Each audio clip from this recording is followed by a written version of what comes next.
हो गया, लिखो स्केच ग्राफ खींचो, ग्राफ ड्रा करो। यहाँ से एक हाइट है 15 मीटर, यहाँ पे एक पार्टिकल है, इसकी वेलोसिटी है 10 मीटर, ठीक है ना, अपवर्ड डायरेक्शन में, ठीक है। तो यहाँ से ग्राफ खींचो, x versus t, v versus t, a versus t, ठीक है। बनाओ xt का ग्राफ खींचो, vt का ग्राफ खींचो, at का ग्राफ खींचो।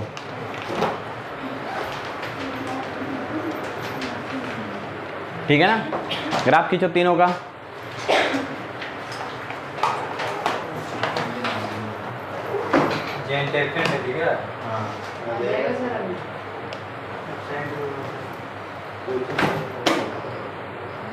Hello hello, you are waiting for someone, इधर से जो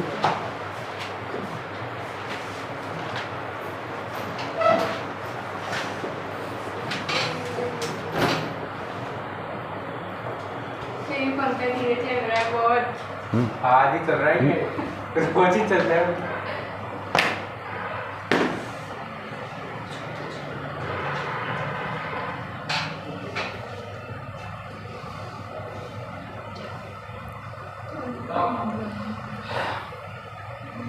चलो ग्राफ खींचते हैं। तो पहले देखो, पहले इनिशियल कंडीशन में देखो वेलोसिटी कितनी है, तो बता रहा कितना है 10। तो v वर्सेस t का ग्राफ खींचना है। तो पहले ये देखो कि कितने समय बाद ये पार्टिकल यहाँ पे गिरेगा, तो बाद में देखेंगे। पहले देखो कि कितने समय बाद वेलोसिटी जीरो होगी। तो वेलोसिटी को जीरो करना है कितने समय बाद, तो पहले v वर्सेस t का ग्राफ खींचो, v वर्सेस t का ग्राफ खींचो। तो देखो ये v हो गया, ये t हो गया। अब फार्मूला कौन लगाते हैं, v बराबर u माइनस जी टी। तो इनिशियल वेलोसिटी कितनी है 10 मीटर, जहाँ से फेंकते हो उसी को ओरिजिन मान लो। तो कितना हो जाएगा 10 माइनस 10, और t इक्वल टू 0 पुट करोगे तो कितना हो जाएगा v की वैल्यू 10 मीटर। और कितने समय में वेलोसिटी जीरो होगी, तो वेलोसिटी को जीरो कर दो, वेलोसिटी को जीरो करें यहाँ पे। तो इनिशियल वेलोसिटी है 10 माइनस 10 इंटू टी, तो 10t इक्वल टू कितना हो गया 10, तो t बराबर 1 सेकेंड। तो पहले वेलोसिटी कितनी थी 10 मीटर, और t इक्वल टू 1 सेकेंड पे वेलोसिटी क्या हो गई 0। तो t इक्वल टू 2 सेकेंड पे वेलोसिटी पक्का है कि 20 मीटर आएगी। t इक्वल टू 2 सेकेंड पे वेलोसिटी कितना आएगी माइनस का 10 metre per second. t equal to 3 put करके देख लो, 3 पुट करके देखो यहाँ पे u की वैल्यू 10 माइनस 10 इंटू 3, तो कितना हो जाएगा v की value minus 20 metre per second. तो t यहाँ पे रख दो और इसको आगे बढ़ाओ,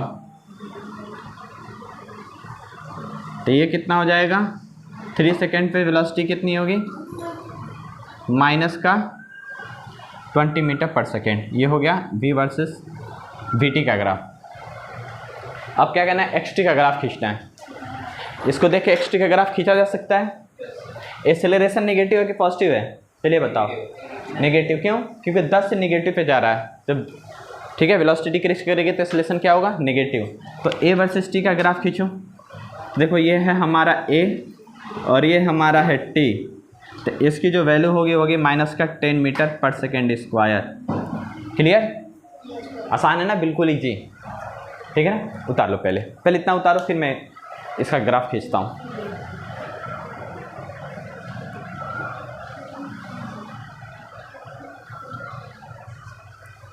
एकदम क्लियर हो गया है ना।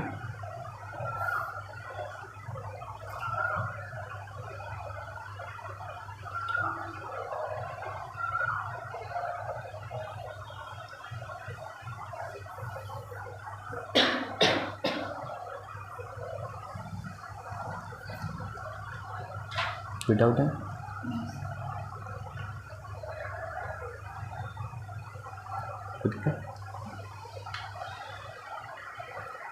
तुम्हें कोई प्रॉब्लम? अनुराग समझ में आ गया पूरा तरह से? चलो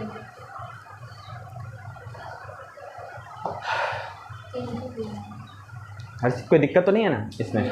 अब देखो हमें ग्राफ खींचना है x वर्सेस t का। अरे नहीं, मैं मिटा नहीं रहा हूँ उसको। x वर्सेस t का ग्राफ खींचना है। x वर्सेस t का ग्राफ खींचना है तो देखो ओरिजिन से नीचे वाला टर्म क्या होता है, ओरिजिन से नीचे वाला टर्म निगेटिव, तो माइनस का 15, ठीक है। ओरिजिन के ऊपर वाला टर्म पॉजिटिव, तो 10t minus half GT square, तो ये कितना हो जाएगा 5। इसको इधर भेजो तो 5t square minus 10t minus का 15 इक्वल टू 0, तो t square minus 2t minus का 3 इक्वल टू 0, तो t square minus 3t plus t minus 3 equal to 0, तो यहाँ पे t कामन ले लो तो हो जाएगा t माइनस 3, यहाँ पे 1 कामन ले लो तो t माइनस 3 इक्वल टू 0, तो यहाँ पे t प्लस 1 और यहाँ पे t माइनस 3 इक्वल टू 0, तो t की दो वैल्यू आएगी, एक आएगा 1 और एक आएगा -1 और 3, तो t इक्वल टू कितना लिखेंगे 3 सेकेंड। 3 सेकेंड में पार्टिकल कहाँ पहुँच जाएगा, ग्राउंड पे, ठीक है ना। 3 सेकेंड में पार्टिकल कहाँ पहुँच जाएगा, ग्राउंड पे। सबसे आसान होता है A वर्सेस T का ग्राफ खींचना। अब 3 सेकेंड में पार्टिकल ग्राउंड पे गिर गया, तो पहले पार्टिकल कहाँ पे था, देखो ओरिजिन से फेंके हैं तो ओरिजिन से ड्रा करो, देखो ओरिजिन ये है -15 यहाँ पे है, ठीक है ना, -15 यहाँ पे है, तो पहले इसका एरिया निकालो। इसका एरिया क्या होगा, half into base into height, तो कितना हो गया 5 मीटर। तो इसका मतलब देखो इसलिए एक्स वर्सेस टी का ग्राफ ये वाला कि ये वाला, कौन सा, ये वाला कि ये वाला, इधर वाला। तो इधर वाला खींचेंगे तो पहले 5 मीटर ऊपर गया, कितना टाइम लगा 1 सेकेंड। तो देखो 5 ये हो गया तो -5 ये होगा, तो माइनस प्लस मिल के 0, तो फिर -5 ये हो गया। अब देखो 2 सेकेंड में 0 पे हो गया। अब देखो 3 सेकेंड में कितने पे पहुंच रहा है, 3 सेकेंड पे, देखो 3 सेकेंड पे वो सीधे पार्टिकल कहाँ गिर रहा है, 3 सेकेंड में सीधे ग्राउंड पे। तो जैसे 3 सेकेंड हुआ इसको आगे बढ़ाओ और ये 3 सेकेंड में -15 पहुंच गया, ठीक है। इजी वे में समझ में आ गया पूरी तरह से। अब तो किसी को कोई डाउट नहीं होगा, पूरा तरह से मैंने ग्राफ सिखा दिया है अच्छे से, ठीक है ना। अब ग्राफिकल क्वेश्चन कैसे भी आए, किसी का ग्राफ पूछ जाए, कुछ भी इक्वेशन वहाँ पे लिख दें, आप लोग कर ले जाओगे, ठीक है ना। चलो इसको उतार लो, फिर नया चैप्टर चालू करते हैं। ग्राफ को प्रैक्टिस करना, जितनी बार अच्छे से प्रैक्टिस कर लोगे तो फिर यहाँ से देखो ग्राफिकल क्वेश्चन एक बार आता है थर्मोडायनेमिक्स में भी, ठीक है ना।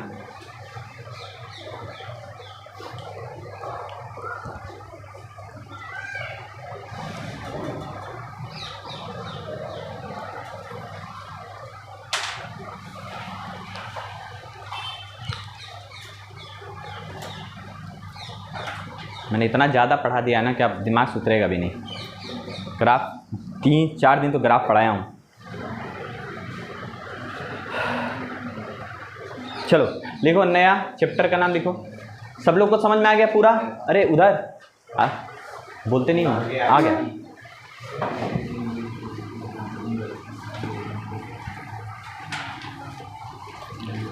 चैप्टर का नाम डालो वर्क एनर्जी एंड पावर। लिखो, नया चैप्टर का नाम लिखो work energy and power.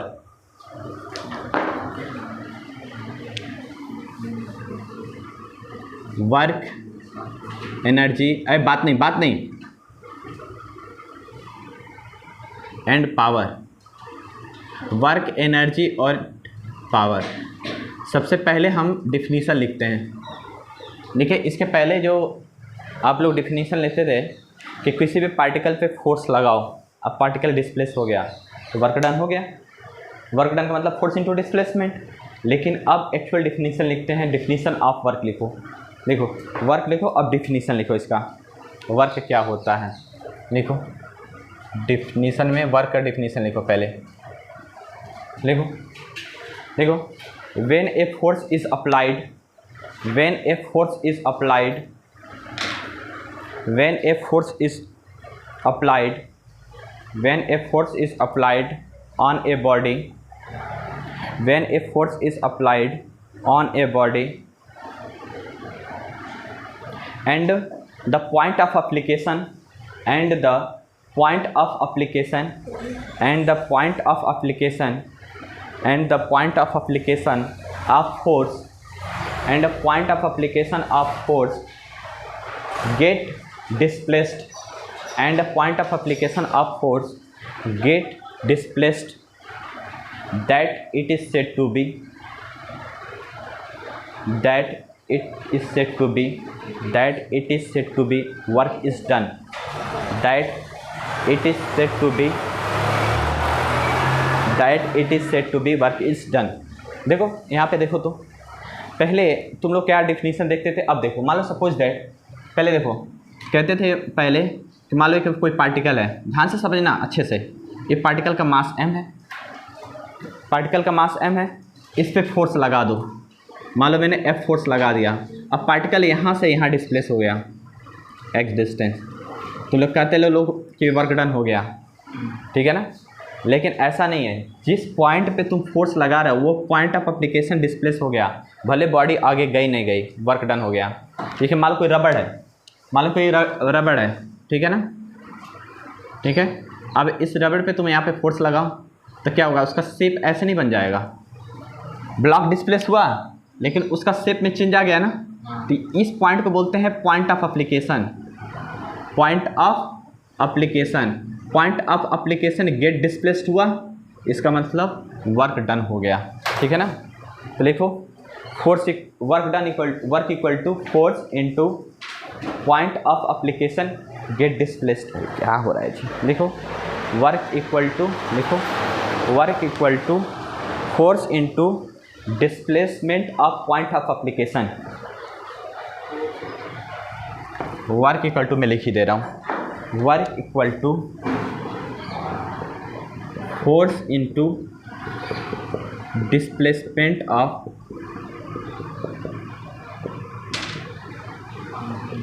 Point of application.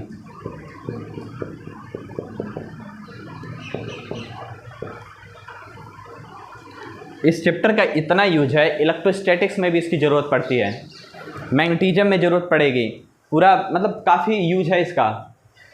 अगर मैं चाहूँ तो 15-20 दिन बस एक चैप्टर पे मैं पूरा लिखाते हैं उसको, law of conservation of energy को कैसे कैसे बॉडी चेंज होती है, उसका एक अलग से क्लास लूँगा, वो 15-20 घंटे का होगा, पर डे 1 घंटा, ऐसा नहीं एक साथ ही ले लूँगा।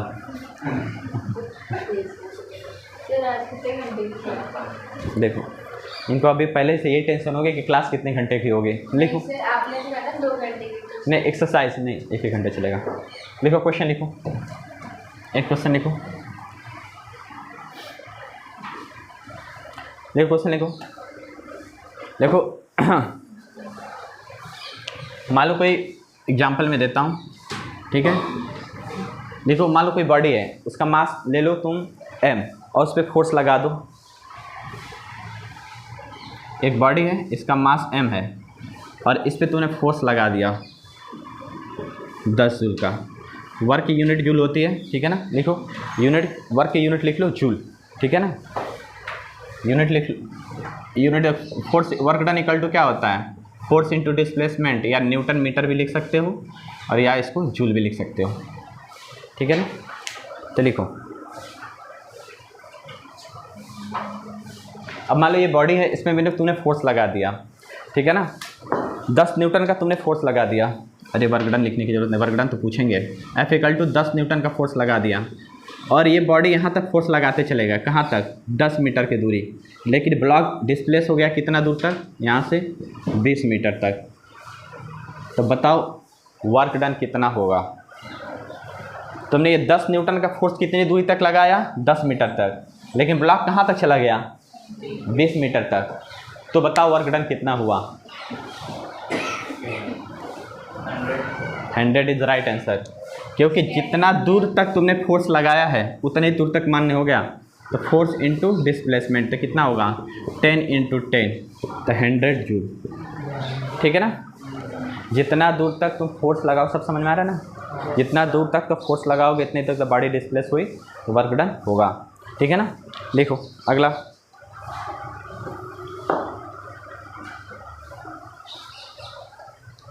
लिखो कैलकुलेशन ऑफ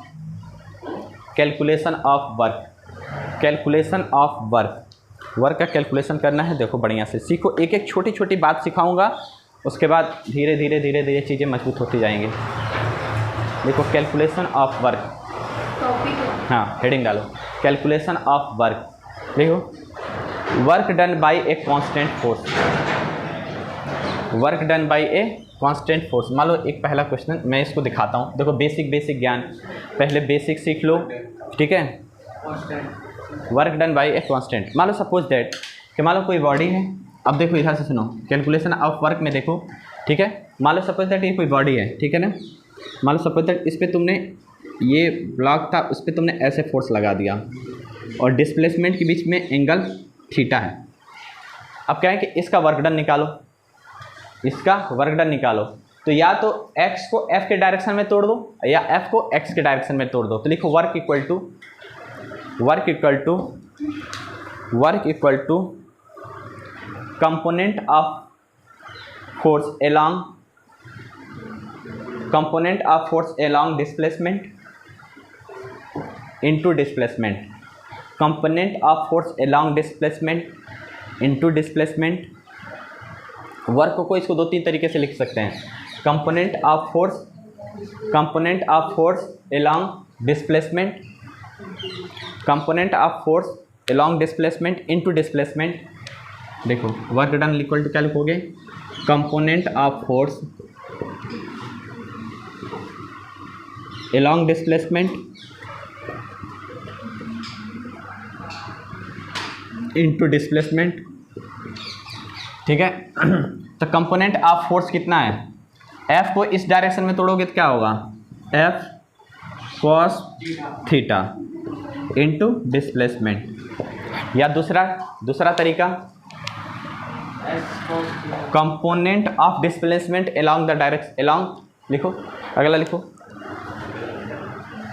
दूसरा डिफिनेशन लिखो। दूसरा डिफिनेशन ऐसे भी लिख सकते हो, force into displacement along force, force into displacement along force,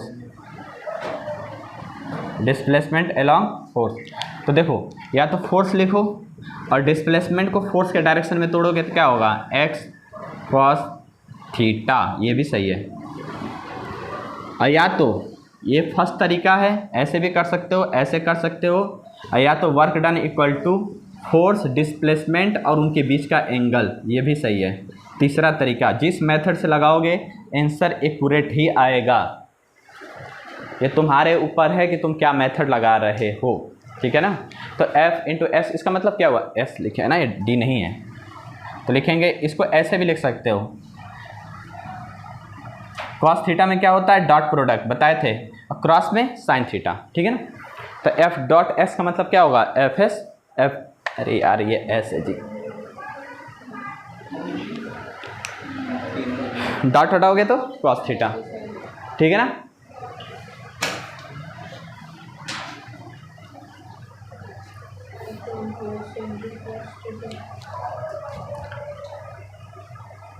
sir ये साइन क्या है, नीचे वाला, हाँ नीचे से इधर लेफ्ट, ये डॉट है, डॉट, इसको हटाओगे ना तो कॉस थीटा में कन्वर्ट हो जाएगा। FS इसी को मैंने ऐसे लिख दिया है। ऊपर ये क्या है, एरो, अरे वेक्टर नहीं पढ़े हो क्या, मतलब वेक्टर कितनी बार पढ़े हैं, पूछ रहे हैं ये क्या है, व्हाट इज दिस,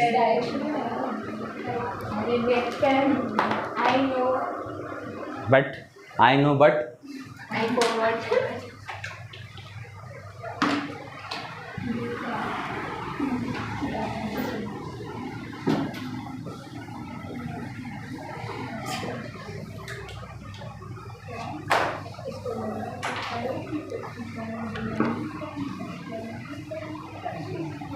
देखो find the work done by gravity, find the work done by gravity. Question देखो बढ़िया से, एक प्यारा सा क्वेश्चन देता हूँ, find the work done. Question प्यारा ही होता है सारा, नहीं जी तो समझ में नहीं आता है, क्या अनुराग, हाँ हम सारे क्वेश्चन प्यारा क्वेश्चन देते हैं ना।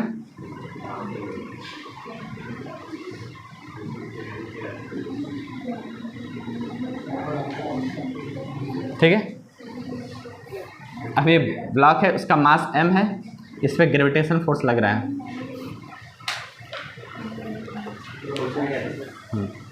Find the work done by gravity, find the work done by gravity.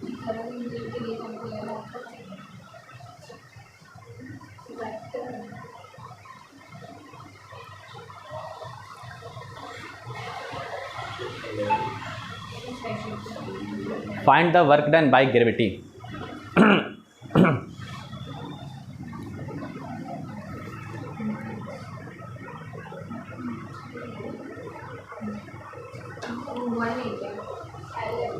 थोड़ा सा इसको बढ़िया बना लो, mg को अच्छे से बनाओ। Find the work done by gravity. वो कहाँ चला गया है जी?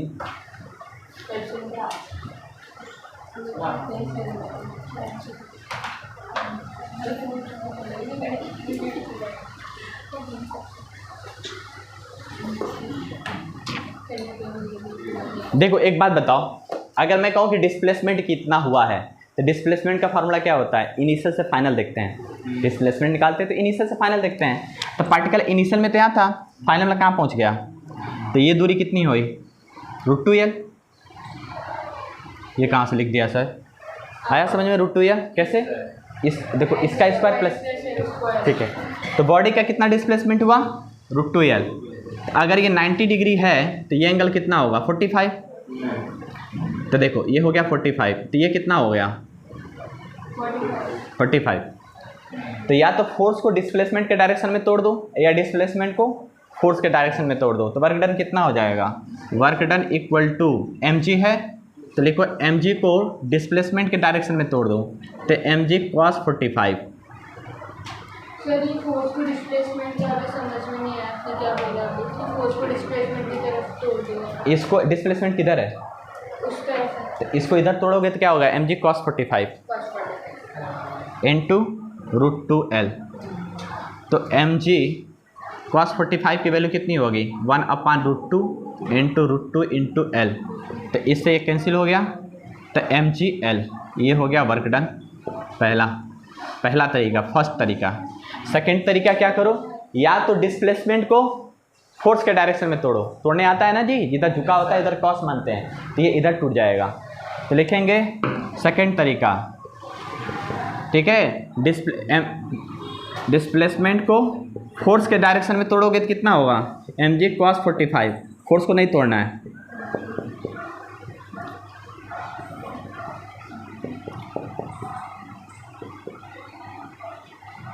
तो कितना हो जाएगा? mgl। तीसरा कंडीशन, तीसरा क्या है? फोर्स इनटू डिस्प्लेसमेंट और उनके बीच का एंगल।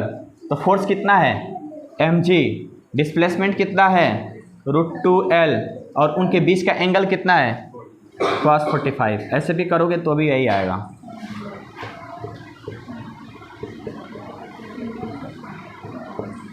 तो mgl ये हो गया वर्क डन। 3 तरीके हैं, कोई भी तरीका तुम अपना के आंसर निकाल सकते हो।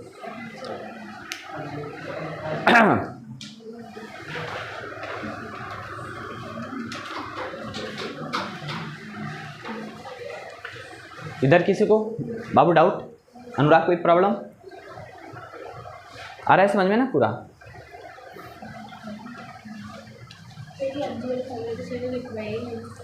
वत्सल दिक्कत? सर ये mg वाला फॉर्मूला, mg क्या लिया है? s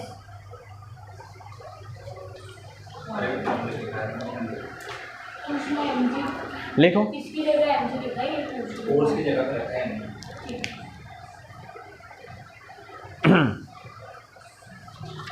लिख दे रहा हूँ भाई, ये भी एक समस्या है। तो पहली बार पढ़ रहे तो mg लिख दो।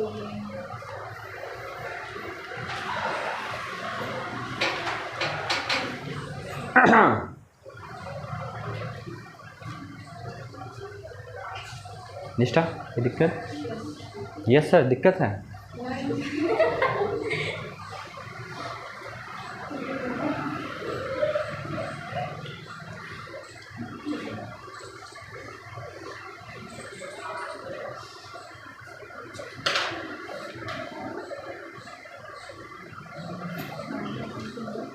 लिखो, नोट करके लिखो।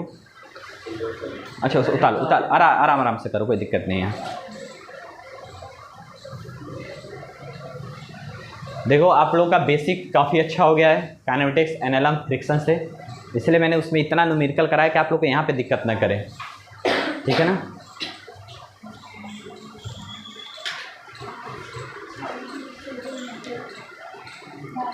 लिखो। अरे हो गया क्या? हो गया, उतार लिया। लिखो वर्क डन, पहला पॉइंट लिखो उसमें, वर्क डन एक ऐसे लिखो, नोट करके ऐसे लिखो, वर्क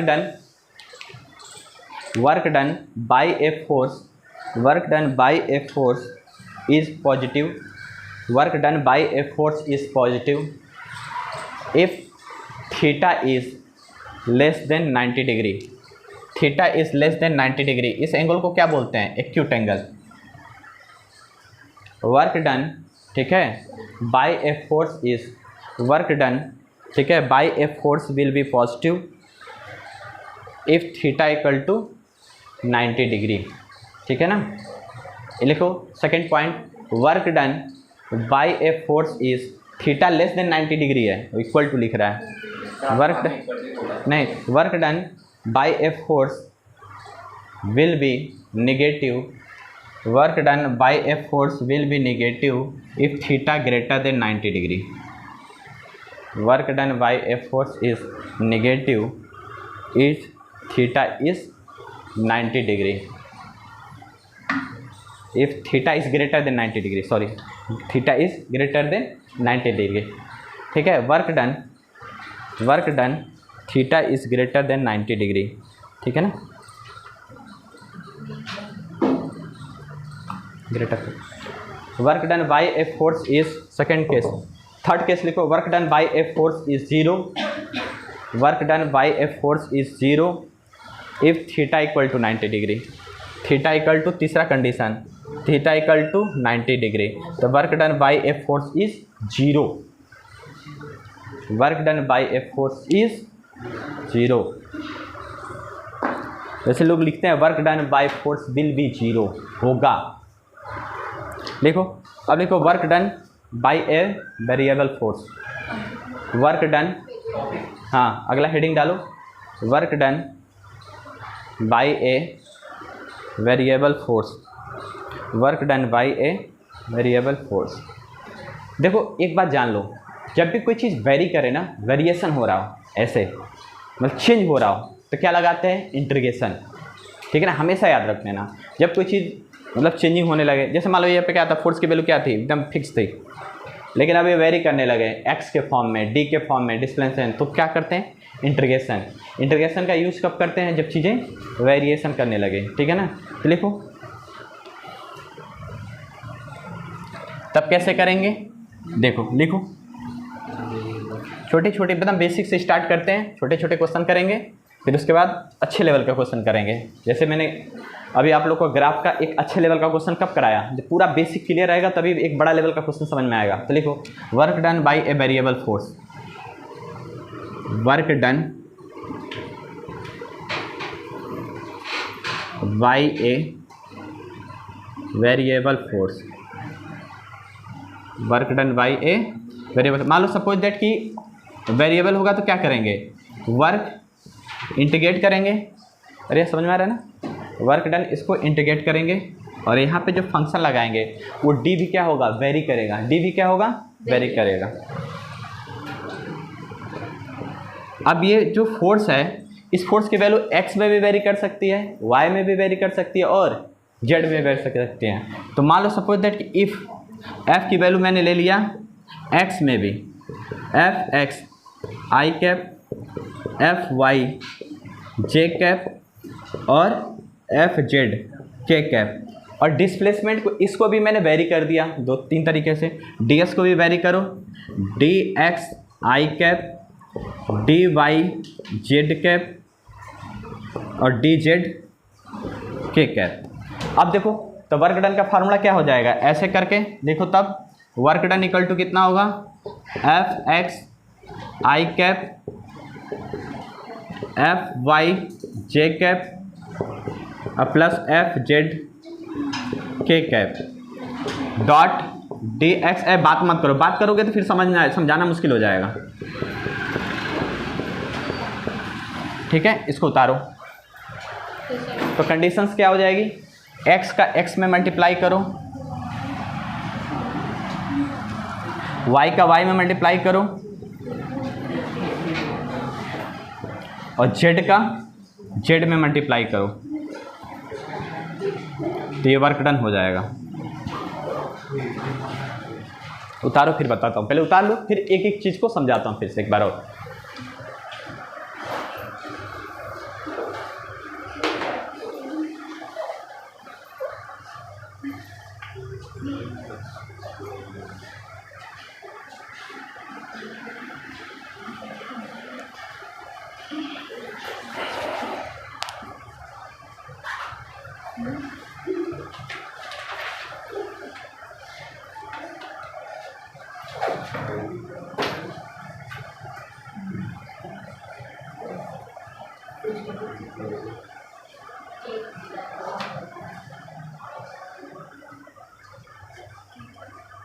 सेट के लिए यूज करेंगे कलर वेक्टर।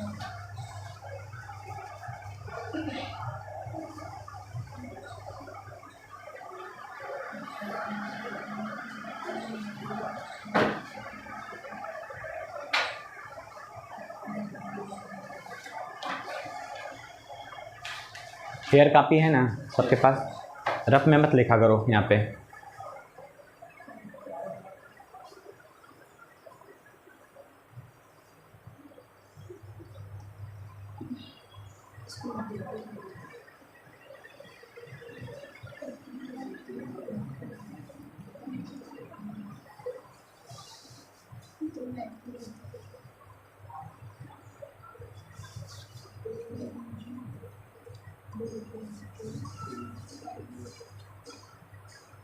थोड़ा फास्ट उतारो, उतार छापने में स्पीड रहना चाहिए, ठीक ना। सर एक तो आप कह रहे हैं कि फेयर में लिखो, उसमें भी कह रहे हैं स्पीड बढ़ाओ। देखो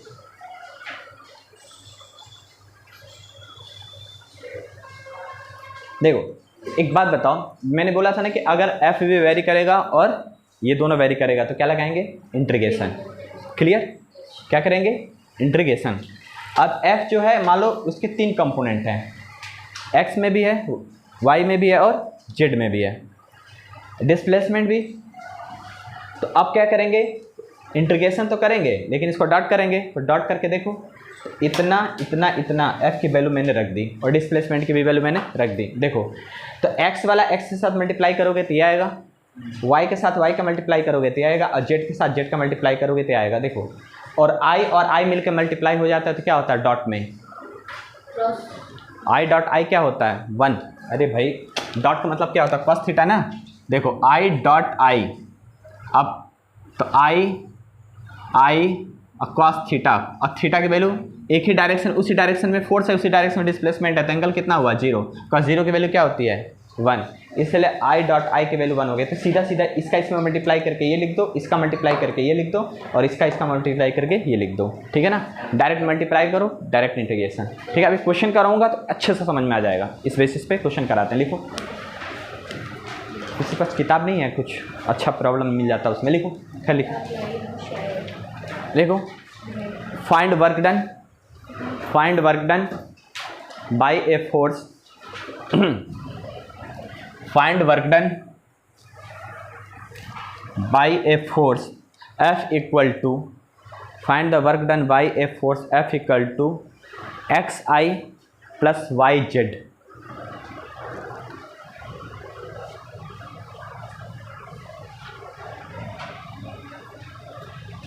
F equal to XI plus YZ, ठीक है ना।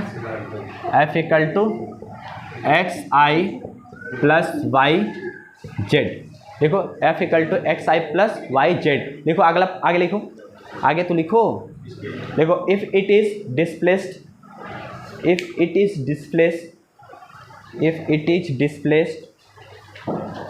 डिस्प्लेस लिखो, हाँ। The about it is displaced the object, sorry, it is the displacement the object, ठीक है। displace the object from point 1,1 to point 5,5। एक बार पढ़ो तो मैंने क्या लिखवा दिया, कुछ गलत तो नहीं लिखवा दिया? पढ़ना, क्या लिखे हैं? इफ पढ़ना एक बार क्या लिखवा दिया जी? लिखो इफ क्या लिखा था? Find the work done by force F equal to X I plus Y Z, ये लिखा है ना? If it is done by a force where F is equals to X I plus Y Z, if it is displaced, ठीक है, the object, it is displace the object, with the object हाँ, if it displace the object from point 1,1 to point 5,5, 2,5 नहीं 5,5। चलो अब बताओ इसको निकालो,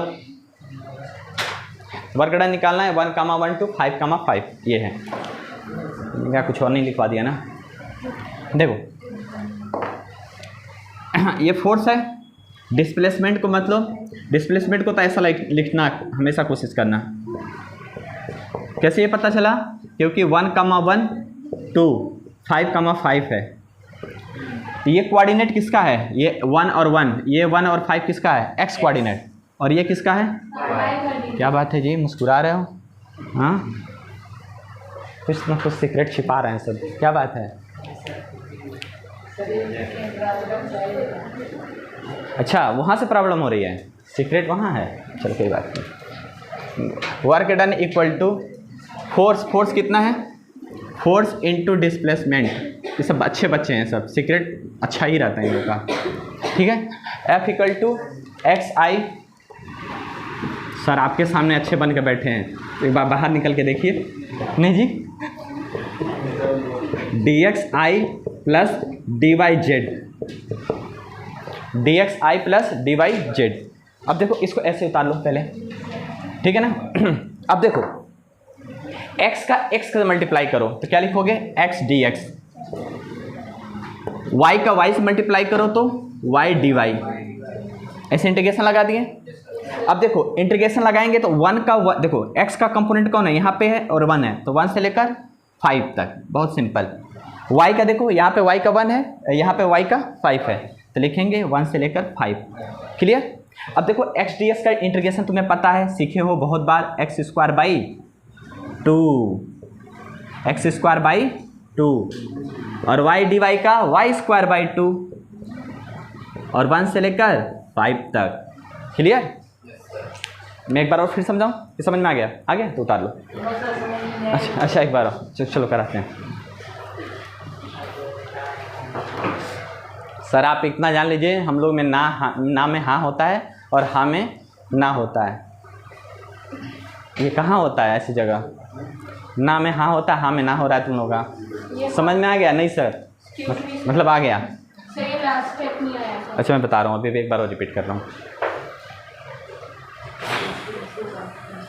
जब मैं बोलूँ हाँ सर तो समझ में नहीं आया, ना सर मतलब आ गया।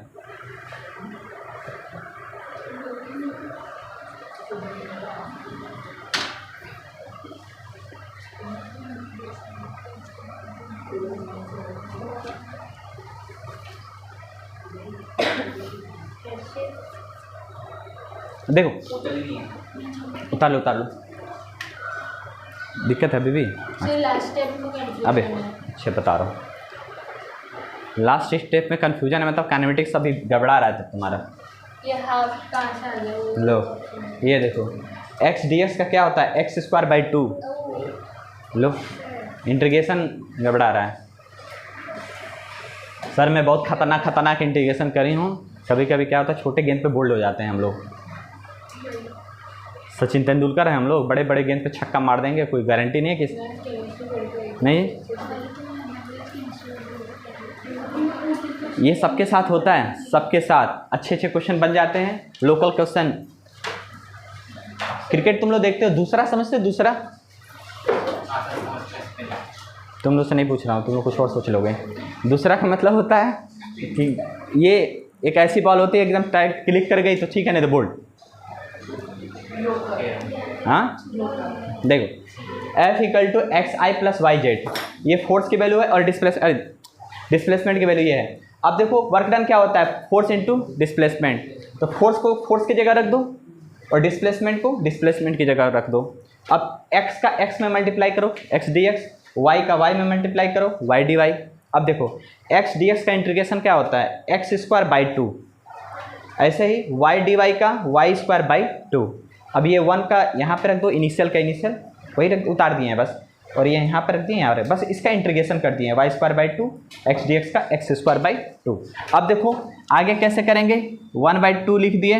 अब वैल्यू कैसे रखते हैं, फाइनल मतलब 25 का स्क्वायर, इसमें 5 रखो माइनस इनिशियल 1, ये तो आता होगा ना रखने, ठीक है ना। अरे यहाँ पे 2 है यहाँ 5 है, मैं कहूँ अंतर कितना हुआ, तो 5 में से 2 3, वही कर रहा हूँ मैं। फाइनल 5 यहाँ पे रखो, 25 माइनस लगा के 1 रखो, ठीक है ना। तो ये कितना हो जाएगा 24/2 और ये कितना हो जाएगा 24/2, तो कितना हो जाएगा 24, ठीक है। तो वर्क डन कितना हुआ 24 जूल, ठीक है।